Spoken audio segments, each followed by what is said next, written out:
പൊന്നാനി എരമംഗലത്ത് വിദ്യാർത്ഥികൾക്ക് നേരെ പോലീസിന്റെ ആക്രമണമുണ്ടായെന്ന് CPM ആരോപണം. ഉത്സവത്തിനിടെയുണ്ടായ സംഘർഷത്തിന്റെ പേരിൽ പെരുമ്പടപ്പ് പോലീസ് ക്രൂരമായി ആക്രമിച്ചെന്നാണ് ആരോപണം. വിദ്യാർത്ഥികളെ വീട്ടിൽ നിന്ന് പോലീസ് വലിച്ചിഴച്ചു കൊണ്ടുപോകുന്ന ദൃശ്യങ്ങൾ പുറത്തുവന്നു. പോലീസിനെതിരെ നടപടി ആവശ്യപ്പെട്ട CPM എരമംഗലം ലോക്കൽ കമ്മിറ്റി മുഖ്യമന്ത്രിക്കും DGPക്കും പരാതി നൽകി.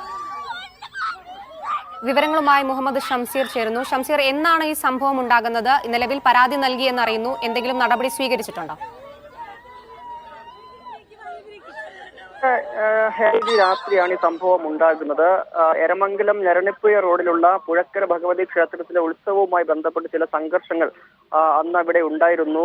ഇതുമായി ബന്ധപ്പെട്ടാണ് പോലീസ് അന്ന് അർദ്ധരാത്രി വിദ്യാർത്ഥികളുടെ വീട്ടിലെത്തുകയും വീട്ടിൽ നിന്ന് വലിച്ചു കൊണ്ടുപോകുന്ന ഒരു സാഹചര്യവും ഉണ്ടായതെന്നാണ് CPM ആരോപിക്കുന്നത്. CPM ആണ് പോലീസിനെതിരെ ഈ ആരോപണം ഉന്നയിക്കുന്നത് എന്നുള്ളതാണ് ഇതിലെ പ്രാധാന്യം കൂട്ടുന്നത്. ഈ വിദ്യാർത്ഥികളെ വീട്ടിൽ നിന്ന് വലിച്ചു കൊണ്ടുപോകുകയും പിന്നീട് സ്വകാര്യ ഭാഗങ്ങളിൽ ഉൾപ്പെടെ മർദ്ദിച്ച് മുറിവേൽപ്പിക്കുകയും ചെയ്തു എന്നതാണ് ഈ പരാതിയിൽ പ്രധാനമായും പറയുന്നത്. ഈ പോലീസ് പ്രധാനമായും അന്വേഷിച്ചിരുന്നയാളെ കിട്ടാത്തതിനെ തുടർന്ന് മറ്റുള്ള വിദ്യാർത്ഥികളെ കൊണ്ടുപോവുകയായിരുന്നു എന്നുള്ള ആരോപണം കൂടി നിലനിൽക്കുന്നുണ്ട്. ഈ പോലീസ് സ്റ്റേഷനിൽ വെച്ചും പോകുന്ന വഴിക്ക് വാഹനത്തിൽ വെച്ചും മറ്റൊരു സ്ഥലത്ത് വെച്ച് മർദ്ദിച്ചു എന്നാണ് പ്രധാനമായും ആരോപണമുള്ളത്.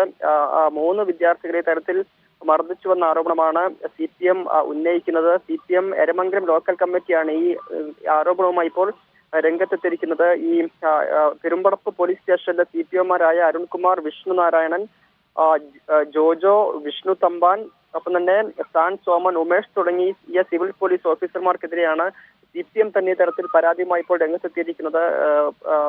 മുഖ്യമന്ത്രിക്കും DGPക്കും CPM എരമംഗലം ലോക്കൽ കമ്മിറ്റി പരാതി നൽകുക കൂടി ചെയ്തിട്ടുണ്ട്. എന്നാൽ ഈ ആരോപണങ്ങളെല്ലാം തന്നെ പെരുമ്പടപ്പ് പോലീസ് നിഷേധിക്കുന്നുണ്ട്. വിദ്യാർത്ഥികളെ മർദ്ദിച്ചിട്ടില്ല എന്നാണ് പോലീസ് നൽകുന്ന വിശദീകരണം. ഈ